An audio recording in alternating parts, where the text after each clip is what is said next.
રાજકોટના સાપર આરોગ્ય કેન્દ્રમાં અગ્નિકાંડને આમંત્રણ. આરોગ્ય સ્ટાફે પોતાના અને બીજાના જીવ જોખમમાં મૂકી તાપણું કર્યું. રાજકોટના સાપર આરોગ્ય કેન્દ્રમાં અગ્નિકાંડને આમંત્રણ. આરોગ્ય કેન્દ્રમાં સ્ટાફે પોતાના અને અન્યનો જીવ જોખમમાં મૂકી કર્યું તાપણું. દુર્ઘટના ઘટે તો જવાબદાર કોણ? સાપર વેરાવળમાં આવેલ સિવિલ હોસ્પિટલમાં દવાઓ કેમ બીજી કંપનીઓની આપવામાં આવે છે? એ દવાથી લોકોને રિજેક્શન આવી જાય છે. કૂતરું કરડવાના ઇન્જેક્શન કેમ આપવામાં ડિંડક કરે છે? એવું લોકમુખે ચર્ચાઓ ઉઠી છે. Bureau report Kamlesh Vasani. કાલે હું અહીં દવા લેવા આવ્યો હતો. દવા લીધા પછી મેં કીધું ભાઈ મને આ દવાથી રિએક્શન આવે છે. આ લોકો કે અમારી પાસે બીજી દવા છે નહીં, આ દવા તમને લાગુ પડી જશે. મેં કીધું આ દવાથી મને રિએક્શન આવે છે, છતાં કોઈ જવાબ દીધો નહીં. એટલે મેં વિડીયો ઉતારવાનું ચાલુ કર્યું તો લેબમાં આ લોકો ભઠ્ઠો કરીને ઊભા હતા.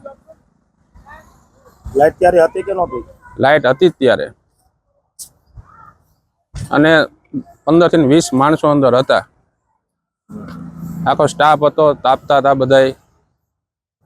અને હવ રીતે હવ જવાબ કોઈ દેવાનું રાજી નહોતું. તાપણું ક્યારે કરતા હતા? એ 9:30 ની આસપાસ સવારે.